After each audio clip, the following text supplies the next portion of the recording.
They say the world hides secrets that must never be found. Some shadows should never be touched. Some spirits should never hear their names spoken aloud.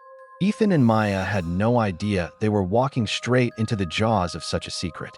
Both were writers living in Kings Hollow, Maine, buried under the stress of deadlines, noise, traffic, and endless city chaos. Their apartment overlooked a busy street where sirens screamed every night and neon lights flickered like broken stars. They were exhausted, not just physically, but spiritually. They needed silence, real silence, the kind that makes you hear your own heartbeat. For weeks they searched, town after town, house after house. Nothing felt right, until they found it. A mansion on the far edge of Kings Hollow, standing alone like a forgotten monument. Locals called it the Old King's Estate, built a century ago by a wealthy landowner. Massive iron gates, cracked statues, tall dead trees. It felt abandoned but alive at the same time. The mansion had over 30 rooms, long corridors, dusty chandeliers, and a coldness that seeped through the walls. But the price was unbelievably cheap. Too cheap. Still, Ethan and Maya were mesmerized. The moment they stepped inside, the wooden floor groaned like it was waking up. A strange chill ran across their skin, but they ignored it. They wanted peace, and this place promised it. For the first 2 weeks, it was perfect.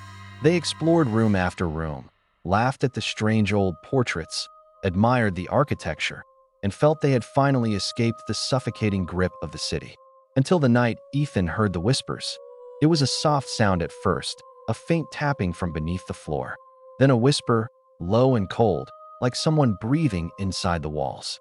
When Ethan opened the basement door, a sharp gust of icy air wrapped around him. The darkness below felt endless. He stepped down. A wooden chair rocked on its own, creaking back and forth like someone had just stood up from it.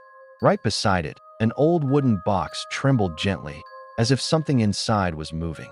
The giant iron lock on the box looked centuries old. Ethan smashed it. Inside was a torn book, its pages yellow and cracked. A red cloth lay folded on top, tied tightly around something small. On the first page of the book was a warning. Do not touch the doll. Those 5 words felt like a claw around Ethan's spine. But curiosity consumed him.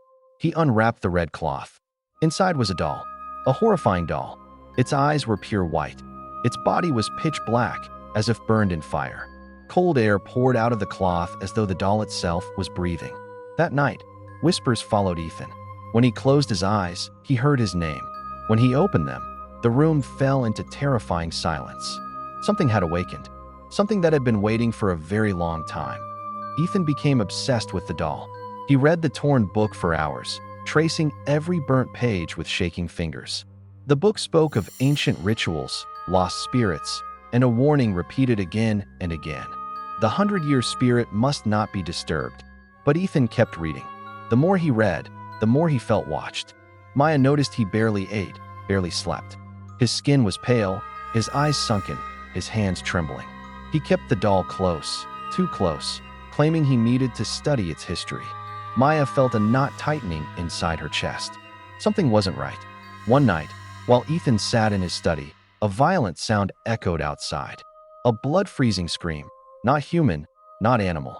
Ethan ran out and found a black cat torn apart. Blood splattered across the ground. Deep claw marks ripped into the dirt, as if something dragged the cat in circles before killing it. Ethan felt something behind him. A shadow. Tall. Cold. Watching. But when he turned, there was nothing. The next morning, he spoke to locals. Most slammed doors in his face. One old man finally whispered, "You saw the cat, didn't you? The mansion is cursed. A spirit was awakened here 100 years ago, and it rises again. Always on schedule." Fear wrapped around Ethan like chains.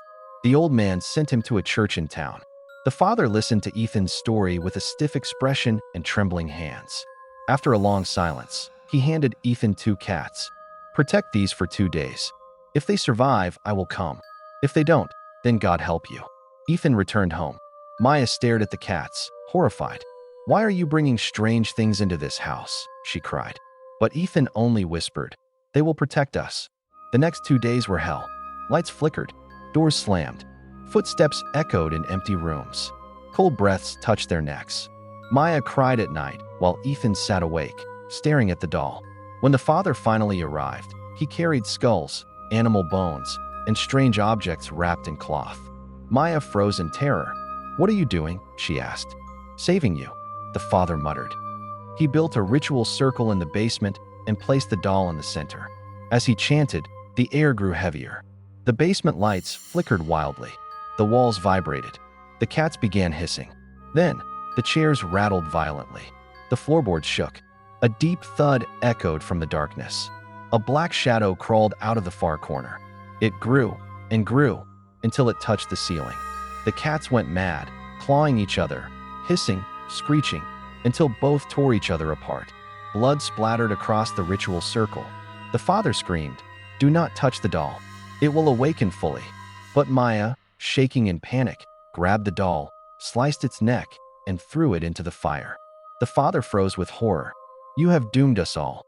And he ran into the night, leaving Ethan and Maya alone with the awakened spirit.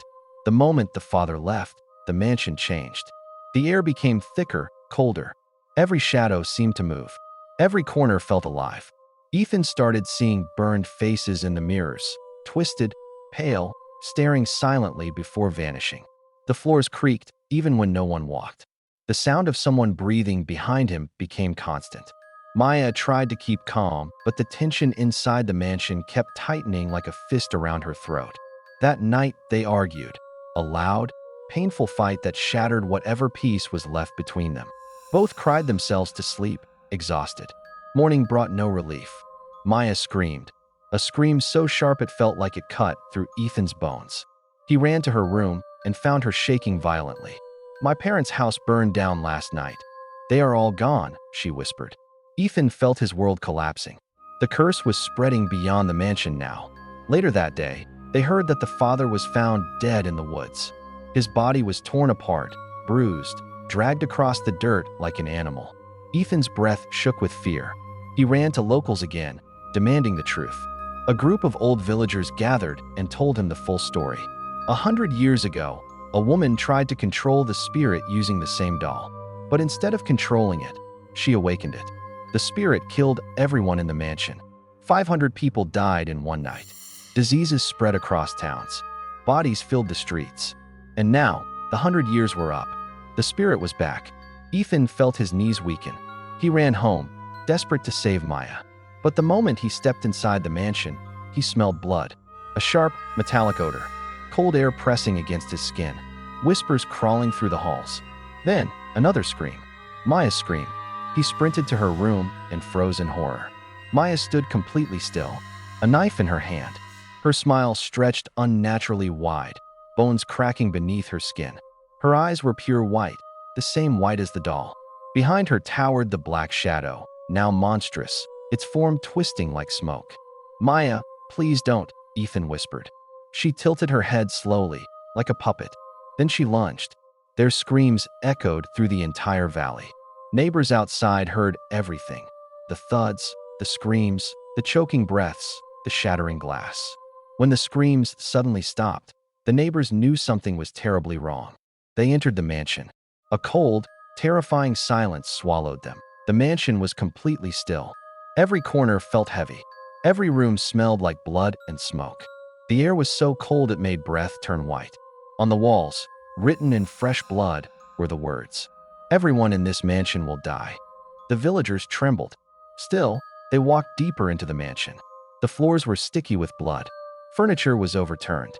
The chandeliers swung gently, as if touched by unseen hands. They reached the basement. What they found made their hearts stop. Ethan and Maya lay motionless on the floor, lifeless, surrounded by pools of blood.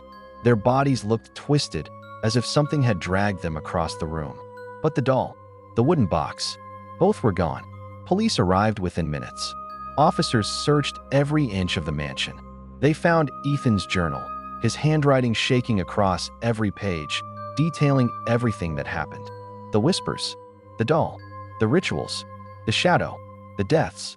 But no matter how hard they searched, the doll was never found again. The mansion was sealed the same week. No one was allowed to enter. For years, people claimed they saw a shadow moving behind the broken windows. Others heard a woman laughing softly late at night. Some said they saw white eyes staring at them from the top floor. The legend spread across King's Hollow. Every 100 years, the spirit returns. People whisper that the next awakening is coming. They say the spirit grows stronger. They say the doll still wanders, looking for its next home. If you enjoyed this horror story, don't forget to subscribe to the channel and turn on the bell icon for more terrifying stories.